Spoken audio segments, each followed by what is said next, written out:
Hello guys, स्वागत है आप सभी का मेरे यूट्यूब चैनल इंग्लिश गुरु नीरज सर में।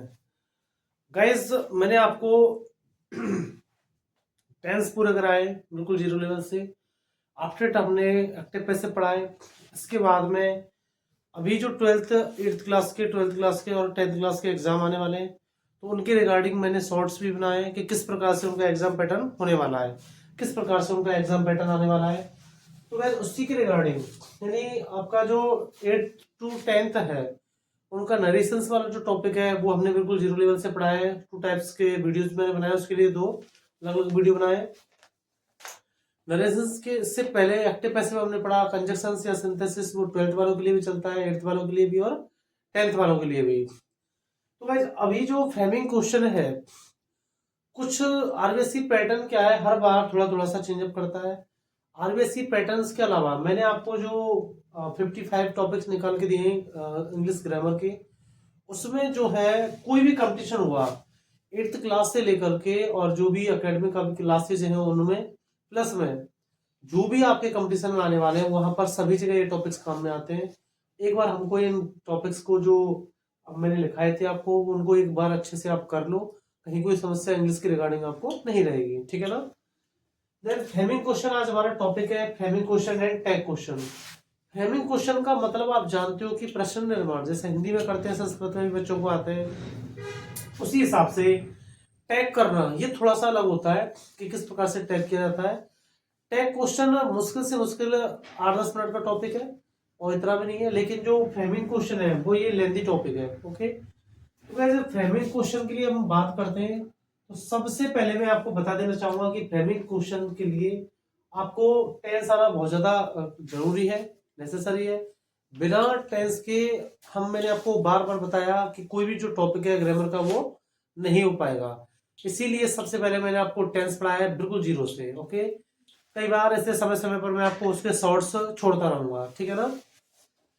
देखिएगा, सबसे फर्स्ट ऑफ ऑल आप लिखोगे कि फ्रेमिंग क्वेश्चन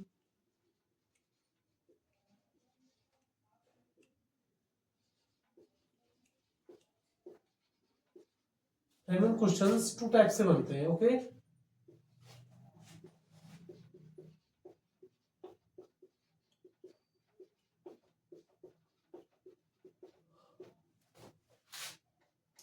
फर्स्ट होगा एचबी के द्वारा,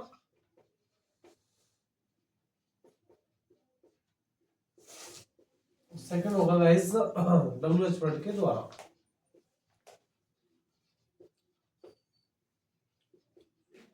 अब ये जो तरीका मैंने जो लिखा है, आपको इससे थोड़ा सा ध्यान आ रहा होगा कि एचबी के द्वारा और डब्ल्यूएच वर्ड के द्वारा, ये जब हम इंटेरोगेटिव सेंटेंस पढ़ रहे थे किसी भी टेंस में, मैंने आपको बताया था 4 प्रेजेंट के होते हैं, 4 पास्ट के और 4 ही फ्यूचर के। तो 12 टेंस में मैंने बताया था प्रत्येक जो टेंस है उसके 4 प्रकार के एग्जाम्पल होते हैं। कौन कौन से? सिंपल या अफर्मेटिव, नेगेटिव, इंटेरोगेटिव या नेगेटिव। ओके, तो सबसे पहले यहां पर मैंने इंटेरोगेटिव के लिए आपको बताया था कि जब डब्ल्यूएच वर्ड वाक्य के शुरुआत में दिया गया हो, डब्ल्यूएच वर्ड यदि वाक्य के शुरुआत में हो तो वह किससे बनेगा? एचबी के द्वारा।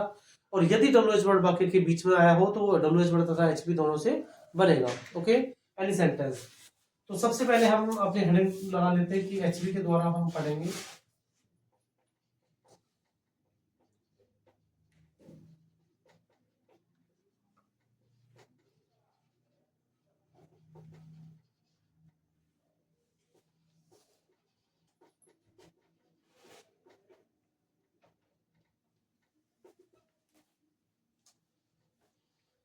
अब गाइस, इसमें एचबी के द्वारा सबसे पहले आपको एचबी आनी चाहिए, तो एचबी में लिख देता हूं, एक बार में इकट्ठी लिख देता हूं। ओके गाइस, देखो, सबसे पहले डू या does, is am are, has या है, हैज बीन और हैव बीन। गाइस, मैंने जो थर्ड वीडियो थी वो मैंने टेंस चार्ट की नोट्स की डाली थी, और सेकंड वीडियो में मैंने आपको बताया था कि टेंस चार्ट किस प्रकार से कार्य करता है, यानी किस प्रकार से 12 के 12 टेंस है वो आपके सिमट करके आ जाते हैं एक पेज पर या फिर एक बोर्ड पर। मैंने वहां पर पूरा का पूरा क्लासिफिकेशन आपको किया है कि किस प्रकार से उसकी आइडेंटिफिकेशन होती है, कैसे उसकी एचबी होती है और एमबी होती है। तो यहाँ पर जो मैंने पहली लाइन लिखी है, do does is am are has been have been, ये क्या हो गया, प्रेजेंट के। अब इसके बाद में did was were had and had been, ये पास्ट की हो जाती है एचबी। इसके बाद में shall will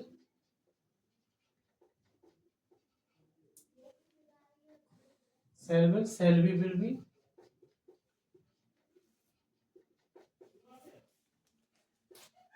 after shall have will have, and finally shall have been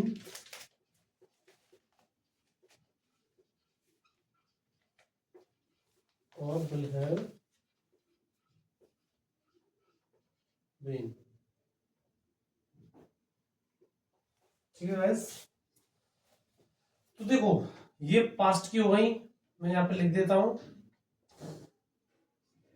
यहाँ पर ये फ्यूचर की है और ऊपर वाली प्रेजेंट।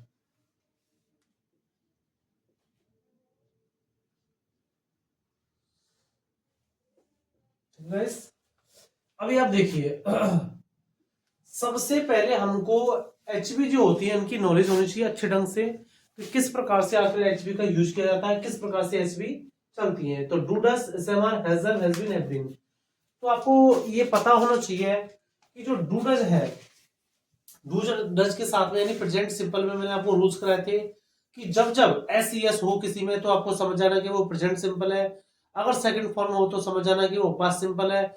उसी हिसाब से तो डू डज कब आएगा, जब नेगेटिविटी होगी या इंटरोगेटिव होगा। ओके, तो यहां पर जब डिड यानी कि डिड कब आएगा, जब वो नेगेटिव या इंटरोगेटिव होगा, अन्यथा तो क्या चलेगा, पास्ट सिंपल में सेकंड फॉर्म।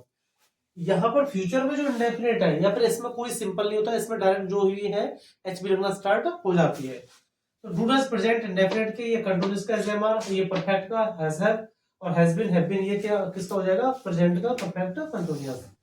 ये past indefinite past continuous was were, head अकेला होता है पास्ट परफेक्ट में और हैड बीन अकेला होता है पास्ट परफेक्ट कंटीन्यूअस में।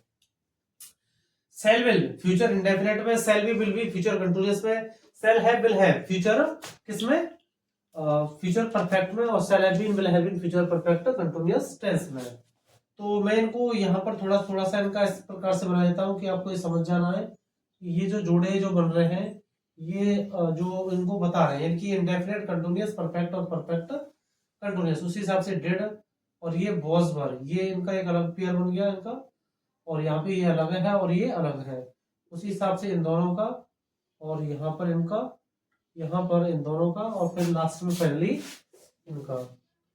देखो जब तक हमको बेसिक नोट्स यानी बेसिक चीजें नहीं आएंगी तब तक हम इनको ढंग से नहीं कर पाएंगे। अभी सिंपल सी बात है, मैं अगर यहाँ पर ऐसे लिखूं रूल फर्स्ट, तो ये कोई बड़ी इसमें नहीं है कि यस या नो से, यस या फिर नो से यदि आंसर स्टार्ट है तो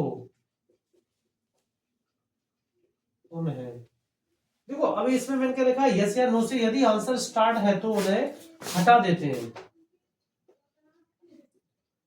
उन्हें हटा देते हैं, ठीक है ना, किसमें, प्रश्न निर्माण में, प्रश्न निर्माण में, या फिर क्वेश्चन फ्रेम करते समय उनको क्या है अपन हटा देंगे, ठीक है ना। अभी सेकंड जो रूल में लो यहाँ पर रूल 2, अकॉर्डिंग टू दिस मैं एक बात कह देना चाहूंगा, यानी जिस भी प्रकार के टेंस में हो आपको जो सेंटेंस है वो 12 के 12 टेंसों में से किसी भी प्रकार के टेंस का वो दे सकता है, ठीक है ना गाइस। ओके, तो मैं सिंपली लिख दूंगा यहाँ पर एच बी टेंस के अनुसार लगानी है आपको, एच बी टेंस के अनुसार लगाए। ओके गाइस, अभी देखो यस नो हो गया। अभी इसका एक एग्जांपल मैं आपको देता हूं, जैसे कि फॉर एग्जांपल पहला मैं एग्जांपल इसको बोल रहा हूं, जैसे yes he is a doctor. ठीक है गाइस, अब ये क्या है, आंसर दे दिया उसने और हमको इसमें से क्वेश्चन फ्रेम करना है। तो मैंने आपको बताया कि यस या नो से अगर आंसर स्टार्ट है तो उन्हें हटा देते हैं प्रश्न निर्माण करते समय। ओके, तो यस या नो ये हट जाएगा और एच भी जो होगी वो टेंस के अनुसार लगेगी। ठीक है ना। तो यहां पर आप देखो, yes he is a doctor, तो इसका मतलब क्या हो रहा है हिंदी में कि हाँ वह एक डॉक्टर है। इसका मतलब उससे कभी पूछा गया होगा क्या तुम एक डॉक्टर हो, क्या पूछा गया हो क्या तुम एक डॉक्टर हो। तो अब आप देखो इज लगा हुआ है, इज किसका होता है, प्रेजेंट के कंटिन्यूअस में जब सिंगुलर हो। अगर आर होगा तो वो प्लूरल होगा और अगर एम होगा तो वो आई, यानी कि मे के साथ में आई फिक्स रहता है। ओके, मे के साथ में एम फिक्स रहता है। तो यहाँ पर मैंने आपको बताया सिंपल सी यस या नो से अगर आंसर स्टार्ट है तो उसको अपन हटा देंगे और एच भी जो होगी यानी हेल्पिंग वर्ब वो टेंस के अनुसार ही लगाएंगे। ओके, तो आप यहां पर देखो yes he is a doctor कि हाँ वह एक डॉक्टर है, तो यस को आप हटा दोगे और अकॉर्डिंग टू टेंस एचबी को आप जनरेट करोगे, यहाँ पे लगाओगे। तो इसका क्वेश्चन निर्माण आप करके देखिए मन ही मन में कि क्या सर, यानी उससे कभी पूछा गया होगा कि क्या आप एक डॉक्टर हो, तो इसका मतलब क्या आप एक डॉक्टर हो, तो इसके लिए क्या पूछा जाएगा। जब वो टेंस उसमें एच बी आया है तो अब तुम क्या है, प्लूरल हो गया यहाँ पे, तो तुम के लिए प्लूरल में मैं क्या लगाऊंगा कंटिन्यूअस में आर। ओके, तो क्या हो जाएगा, are you a doctor, are you a doctor, क्या तुम एक डॉक्टर हो, एनी प्रॉब्लम। देखो आपको समस्या आई होगी कि आपने मैंने ही को कैसे चेंज कर दिया। आप यहाँ पर समझे, मैंने पजेसिव टेबल खूब बताई है। अगर यहाँ पर आई और बी आ गया तो इसको यू में चेंज कर सकते हैं अपन। ओके, अगर स्वयं यू आ गया तो वो योर में चेंज हो सकता है। अगर खुद यू आ गया तो यू जो होगा आई बी में भी हो सकता है। ओके, और अगर कोई पजेसिव टेबल मैंने आपको कई बार कराई हुई है, यानी आप चाहे तो नरेशंस में उसको देख सकते हो या फिर प्रेजेंट इंडेफिनिट टेंस की जो वीडियो हमने बनाई थी उसमें आप देख सकते हो अच्छे से। जब हमने प्रेजेंट इंडेफिनिट पढ़ा था उसकी वीडियो काफी लंबी गई थी क्योंकि उसमें सारे के सारे नोट्स मैंने कराए हुए थे। ओके गाइस, तो आप इनको ध्यान से रखें और क्योंकि इनके बिना दिक्कत आएगी आपको काफी। तो आप देखो कि yes he is a doctor, तो आर यू ए डॉक्टर। अब सेकंड जो एग्जांपल मैं लेता हूं यहाँ पर, मान लो जैसे कि ही इज, मान लो he goes to market, he goes to market, ये क्या आंसर है। अब इसका जो क्वेश्चन क्या हो जाएगा कि ही गोज टू मार्केट, वह बाजार जाता है। तो क्वेश्चन क्या बनेगा, क्या वह बाजार जाता है, ही गोज टू मार्केट, वह बाजार जाता है। तो क्वेश्चन इसमें क्या बनेगा, क्या वह बाजार जाता है, देन क्या हो जाएगा ही गोज टू मार्केट के लिए। अब आपको पता है कि ईएस आया है, इसका मतलब ये क्या है, प्रेजेंट सिंपल है। और मैंने आपको बताया कि जब इंटरोगेटिव होगा या नेगेटिव होगा तो प्रेजेंट इंडेफिनिट की जो एचबी है वो काम करना स्टार्ट करती है। गाइस इसके लिए आपको टेंस ढंग से पढ़ना पड़ेगा, बिना टेंस आप पढ़े इनको ढंग से नहीं कर पाओगे। तो देखो क्या हो जाएगा इसका, क्या वह बाजार जाता है, तो क्वेश्चन क्या बनेगा, क्या वह बाजार जाता है, तो क्या वह, और वह क्या है, ही मतलब सिंगुलर, तो क्या हो जाएगा इसके लिए, does he go to market, does he go to market. अब ये बहुत छोटी सी बात है कि मैं इसमें एक रूल से अलग से लिखा हूं कि इसमें क्वेश्चन मार्क हमें लगाना है। दैट मीन्स प्रश्न निर्माण कर रहे हो यानी कि क्वेश्चन फ्रेम कर रहे हो आप, तो क्वेश्चन मार्क तो लगेगा। ठीक है ना, तो यहां तक के लिए आप जॉट डाउन करिए।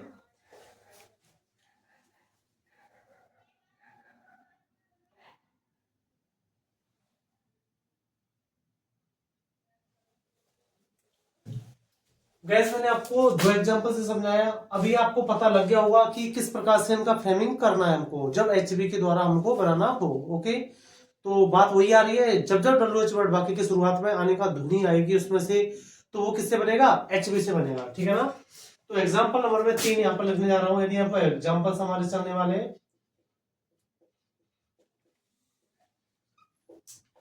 देखो तीसरे नंबर का एग्जाम्पल मैं यहाँ पे लिखूंगा जैसे I have done my work. तो आप देखो इस ये आंसर है और हमको इसका फ्रेमिंग क्वेश्चन करना है। तो आप देखो I have done my work यानी मैंने मेरा वर्क कंप्लीट कर लिया है, फिर मैं मेरा काम कर चुका हूं, तो क्या हो जाएगा, have you done your work, तो क्या हो जाएगा, have you done your work. अब आप देखो इसमें आपको दिख रहा होगा कि आई जो था वो किसमें हो गया, यू में। तो मैंने अभी आपको बताया था कि जो आई होगा यानी कि आई भी किसमें हो जाएगा, ये आई भी चेंज यू में, और यू जो होगा वो खुद किसमें, यू में या फिर योर में ही रहेगा। ओके, इस प्रकार से तो आपको ये चीजें ध्यान रखनी है ढंग से। तो I have done my work यानी मैंने मेरा काम कर लिया या फिर मैं मेरा काम कर चुका हूं। तो have you done your work, क्या तुम अपना काम कर चुके हो। उसी हिसाब से यहाँ पर अलग अलग टेंस के लिए मैं एग्जांपल आपको देके बता देता हूँ। जैसे मान लो आई, आंसर है ये, I go to Agra, I go to Agra. तो देखो आप इस पे क्या है, आई गो टू आगरा, मैं आगरा जाता हूं, तो क्या हो जाएगा। अब आई गो टू आगरा ये क्या है, प्रेजेंट इंडेफिनिट यानी प्रेजेंट सिंपल है। तो क्या हो जाएगा यहाँ पर, अब ये आई क्या है, प्लूरल, तो प्लूरल के लिए मैं क्या लगाऊंगा, do you go to Agra. Okay guys, question mark लग जाएगा यहाँ पे। अभी आप देखो एग्जांपल नंबर 5, प्रेजेंट की हो गई, अब मैं पास्ट के लिए लेता हूँ, ठीक है ना गाइस। जैसे आंसर में मैं ले रहा हूं they went to forest, they went to forest. अब क्वेश्चन क्या हो जाएगा, वे जंगल में जाते थे। तो इसकी जो एच बी है वो क्या बनती है, डिड, ठीक है ना, क्योंकि क्वेश्चन मार्क बनेगा तो इंटरोगेटिव यानी इंटरोगेटिव बनने के लिए क्या होगा, एच बी हमको लगानी पड़ेगी, और एच बी इसकी क्या होती है, डिड। तो did they go to forest, did they go to forest. छठवां जो क्वेश्चन होगा आंसर में बना रहा हूं, जैसे कि he was making food, he was making food यानी कि क्या हुआ है, ही वॉज मेकिंग फूड, वह खाना बना रहा था। तो क्या होगा, क्या वह खाना बना रहा था, तो क्या वह है यानी कि was he making food, was he making food यानी वह खाना बना रहा था। तो क्या हो जाएगा, क्या वह खाना बना रहा था, तो was he making food. Okay, अब देखो एग्जांपल नंबर 7 में यहाँ पे लिख देता हूं, अब ध्यान रखें। एग्जांपल नंबर 7 में जैसे मैं मान लो पास्ट परफेक्ट का लूं, be had reached bus stand. अब इसमें ये आंसर है। अब क्वेश्चन आप बनाओगे तो कैसे बनाओगे, be had reached bus stand यानी हम बस स्टैंड पहुंच चुके थे। तो क्या हम बस स्टैंड पहुंच चुके थे, तो क्या हो जाएगा, had be reached bus stand. Okay guys, उसी प्रकार से यहाँ पे फ्यूचर का ले लो कि आंसर में मैं दूंगा आपको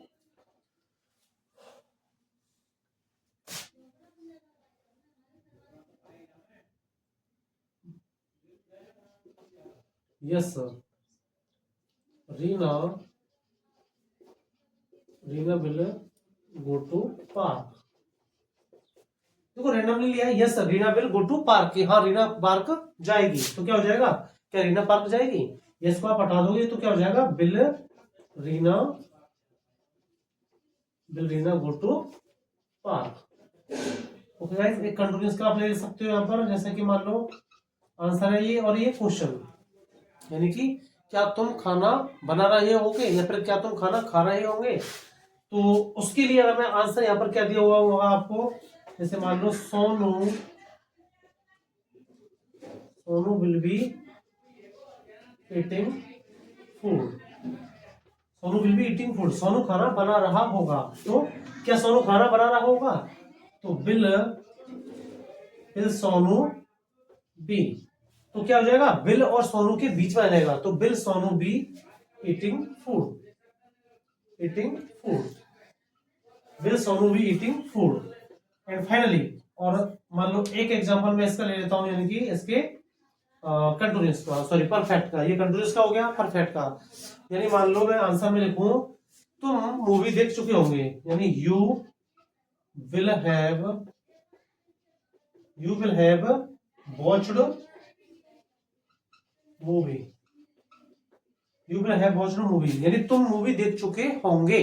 तो क्या हो जाएगा, क्या तुम मूवी देख चुके होंगे, एंड विल क्या, यानी कि will you have, will you have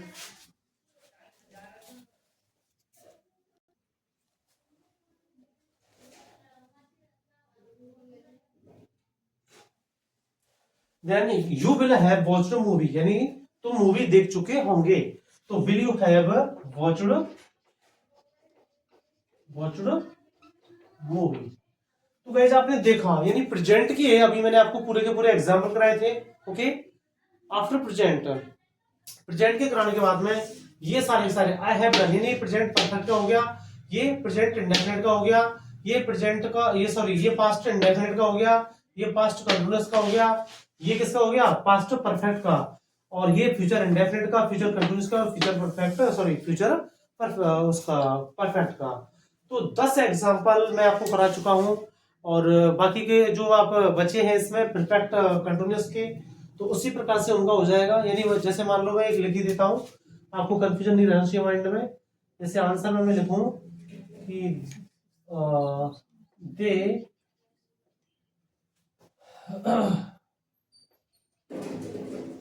they have been living in Kota, they have been living in Kota since 2020। तो आप देखो इसमें, यानी अगर आपको एक मन में कंफ्यूजन नहीं रहना चाहिए किसी भी प्रकार का, they have been living in Kota since 2020, यानी वो कोटा में 2020 से रह रहे हैं। तो मैंने फिक्स टाइम का यहाँ पे यूज किया है, परफेक्ट टाइम का, ओके, डेफिनेट टाइम का। तो क्या हो जाएगा, क्या वह 2020 से कोटा में रह रहे हैं, देन क्या हो जाएगा, ये have they been living in Kota, living in Kota since 2020। Okay guys, तो इस प्रकार से जो एचबी का टाइप है, यानी कि जो एचबी के द्वारा जो क्वेश्चन बनते हैं वो कंप्लीट होते हैं। यानी आप, मैं लिख सकता हूं यहाँ पर, पहले भी मैंने अभी लिखा था एचबी के द्वारा, तो जो एचबी के द्वारा क्वेश्चन, तो वो आपके कंप्लीट हो चुके हैं यहाँ पर। ओके गाइस, देन इसके बाद में हम आपसे मिलते हैं नेक्स्ट वीडियो में WH वर्ड्स के द्वारा, ठीक है ना। तो WH के वर्ड्स के द्वारा किस प्रकार से क्वेश्चन फ्रेम किए जाते हैं, ये हम अगली वीडियो में लेंगे। ओके गाइस, तो कैसी लगी आपको वीडियो, तो अगर आपको ये वीडियो पसंद आई हो, प्लस में जितने भी जो आपके टास्क चल रहे हैं इंग्लिश ग्रामर के रिगार्डिंग, जो भी आपके इश्यूज हैं, उनको आप चिंता नहीं करें, बिल्कुल उनका समाधान आपको सोल्यूशन किया जाएगा। और चैनल को सब्सक्राइब करना बिल्कुल ना भूलें, इंग्लिश गुरु नीरज सर, और बने रहिए नई वीडियो के लिए आपके मेरे साथ में, और निश्चित ही आपके हर टॉपिक का समाधान किया जाएगा। Okay guys.